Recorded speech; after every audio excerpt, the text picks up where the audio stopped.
Personas que han llamado a los números escritos en los baños. ¿Qué sucedió? Alguien contestó el teléfono y después de decir hola, le expliqué que su número estaba escrito en el baño de hombres del bar donde yo estaba. Inmediatamente empezó a gritar sobre su ex. ¿Qué demonios está haciendo esa perra? Juro que la voy a matar. Después de calmarlo, me preguntó dónde estaba y le dije el nombre del lugar. Se disculpó y me pidió que esperara ahí. Aproximadamente 10 minutos. Después, entra un tipo con uniforme de pizzería. Dios mío, es solo un chaval. Nos pusimos a hablar y me contó sobre su loca exnovia, a quien encontró en la cama con su compañero de cuarto. Después de que la atrapó, parece que se volvió loca. Rompió su examen final de microbiología y lanzó a su hámster contra la pared. El hámster no sobrevivió. Siguió hablando unos minutos y yo incluso empecé a sentir un poco de rabia por lo malvada que puede ser una persona. Le pregunté si podía invitarle una bebida porque, caray, parecía que la necesitaba. Claro, respondió. Llamó a su jefe y le dijo que se iba a tomar un descanso para cenar. Este chaval, Esteve, me contó cómo podría vengarse de ella. Se me ocurrió un plan.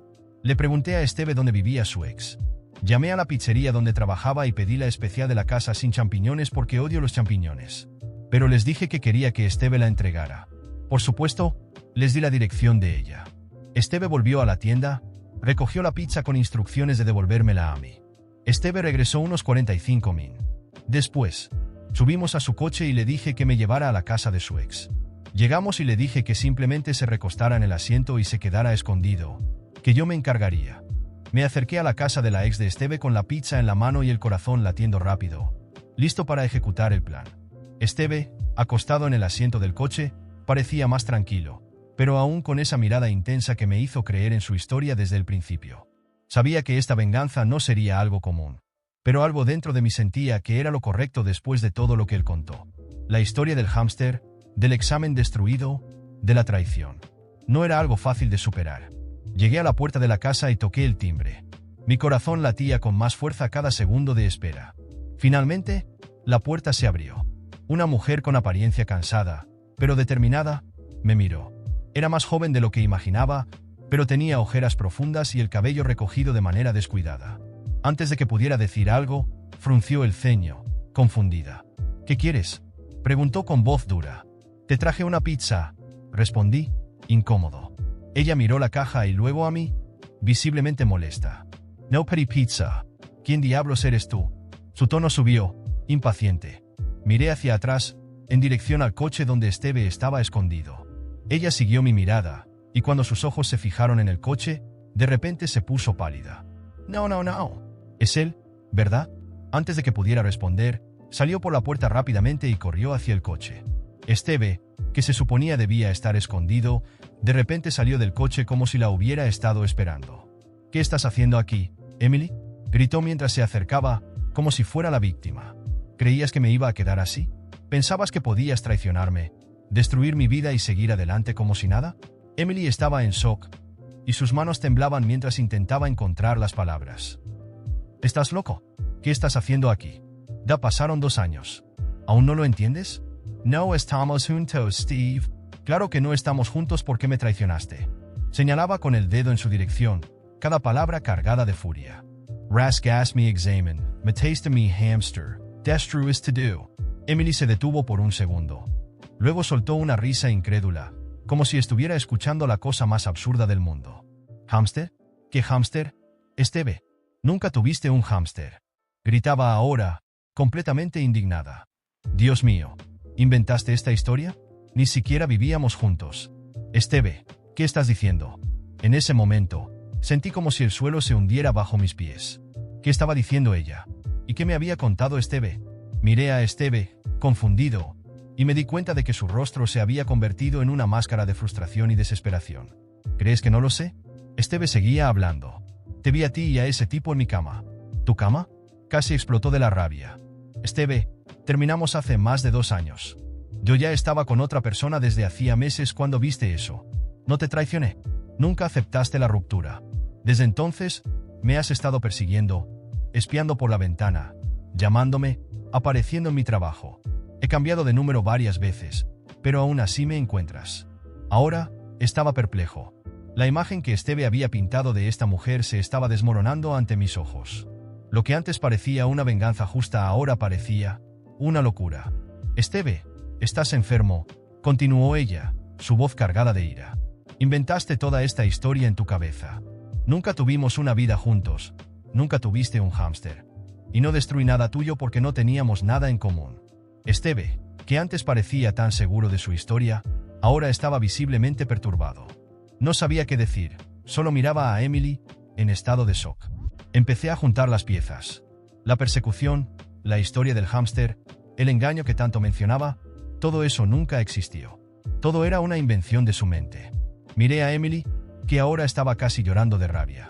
¿Lo trajiste aquí?, me preguntó, señalándome. ¿Creíste en esta locura? ¿Cómo puedes ser tan ingenuo? Mi corazón se hundió. Le creí a Steve ciegamente. Me dejé llevar por una historia que, ahora me doy cuenta, era completamente absurda. Y yo estaba ahí, en la casa de una mujer inocente, listo para ayudarlo a vengarse de algo que nunca ocurrió. De repente, Esteve comenzó a reír. Una risa amarga, casi desesperada. ¿Crees que soy el loco aquí?, dijo con la voz temblorosa. Sé lo que vi. No soy yo quien necesita ayuda. Pero mientras hablaba, algo en los ojos de Esteve me perturbaba profundamente. Era como si su mundo estuviera desmoronándose, y ya no supiera distinguir lo real de lo imaginado. Emily dio un paso atrás, visiblemente asustada.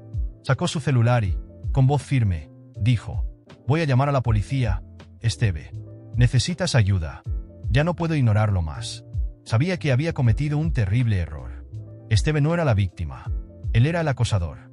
Todo lo que había escuchado hasta ahora no era más que una fantasía enfermiza de un hombre incapaz de lidiar con el fin de una relación. Mientras ella marcaba el número, Esteve me miró con una expresión de súplica.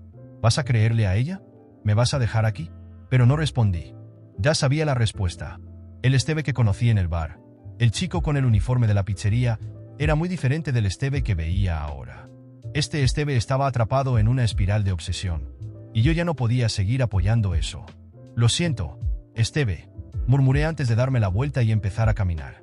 Mientras me alejaba, escuché las sirenas de la policía acercándose. Por más que quisiera ayudar a ese chico que conocí, sabía que lo mejor que podía hacer era dejarlo enfrentar la realidad solo. La venganza que tanto deseaba nunca fue contra Emily, fue contra él mismo.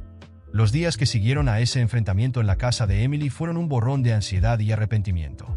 No pasó mucho tiempo hasta que la policía apareció en mi puerta. Al principio, pensé que solo querían una declaración, una formalidad para cerrar el caso. Después de todo, yo no había hecho nada más que seguir el plan de Esteve.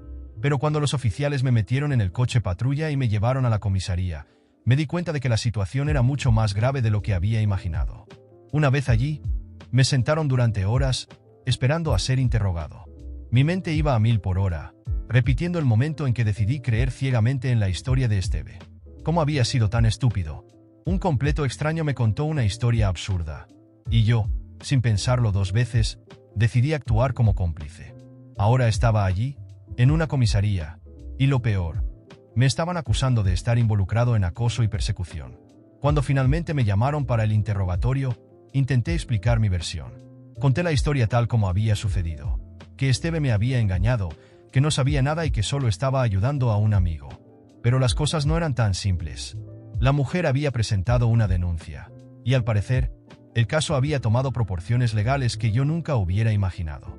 Ella estaba pidiendo una orden de restricción no solo contra Esteve, sino también contra mí.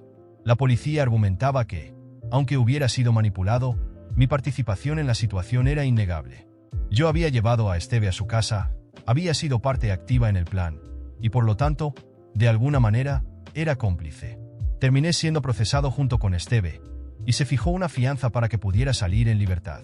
Tuve que pagar una suma absurda para salir de la cárcel, y el peso de la deuda cayó sobre mis hombros como una losa. Cada segundo en ese lugar me hacía cuestionar mis decisiones y lamentar el día en que decidí llamar a ese número escrito en el baño. Podría haberlo ignorado, haber seguido con mi noche, pero no, tenía que involucrarme en esa historia loca. El peor día de todos fue cuando finalmente llegó la fecha del juicio. Mi vergüenza no podía ser mayor al tener que entrar en esa sala del tribunal, donde Emily estaba sentada con sus abogados, mirándome con desprecio. Sabía que me veía de la misma forma que veía a Esteve, como alguien peligroso, un cómplice de todo lo que había ocurrido. Cuando el juez entró, todos guardamos silencio.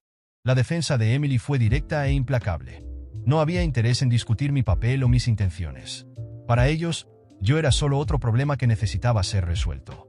Exigieron una orden de restricción contra mí, para garantizar que nunca me acercara a Emily de nuevo, tal como ya habían hecho con Esteve. Para ser honesto, no podía culparlos. Si yo estuviera en su lugar, tampoco confiaría en alguien que se involucrara con un acosador, aunque fuera de manera indirecta. Esteve, por su parte, estaba claramente en más problemas que yo. Fue condenado a una pena de prisión por violar repetidamente la privacidad de Emily, además de acosarla y poner en peligro su seguridad. Cuando se leyó la sentencia, permaneció inmóvil, como si aún no comprendiera la gravedad de lo que había hecho. Para él, Emily seguía siendo la villana. Sin embargo, yo comencé a ver a Esteve como realmente era: un hombre desesperado, obsesionado y peligroso. Cuando llegó el turno de mi caso, no hubo muchos rodeos. Me informaron de la orden de restricción en mi contra, lo que significaba que no podía acercarme a Emily a cierta distancia, ni ponerme en contacto con ella de ninguna manera. Mi participación en el caso se consideró una infracción menor, por lo que me libré de una sentencia más severa. No obstante, tuve que pagar una multa considerable, y la humillación de haberme involucrado en esto fue castigo suficiente. Al salir del tribunal, sentí alivio, pero también una profunda vergüenza. Todo esto fue consecuencia de mi propia estupidez. Me metí en una situación peligrosa por no cuestionar las cosas, por ser ingenuo, y ahora estaba pagando el precio. La vida siguió, pero la marca de ese evento quedó conmigo. La deuda que tuve que pagar para salir de la cárcel me atormentaba a diario, y los recuerdos de aquel día en el bar, cuando Esteve apareció, me hacían sentir como un idiota. A partir de ese momento, me prometí a mí mismo no volver a involucrarme en situaciones que no me incumbieran. El número en el baño, la llamada, la pizza, todo eso ahora me parecía surrealista. Parecía una lección cruel que tendría que llevar conmigo por el resto de mi vida. Nunca más volví a saber de Esteve. Por lo que sé, estuvo en la cárcel un tiempo, cumpliendo su condena, y luego desapareció de mi vida tan rápido como había entrado. En cuanto a Emily, respeté la orden de restricción con fervor. Nunca volví a acercarme a ella, y cada vez que su nombre o su imagen venían a mi mente, rápidamente apartaba el pensamiento. Hoy, cada vez que entro en un bar y veo un número de teléfono garabateado en un baño, simplemente suelto una risa amarga y sigo mi camino. Esa experiencia fue suficiente para enseñarme que algunas llamadas nunca deben ser contestadas.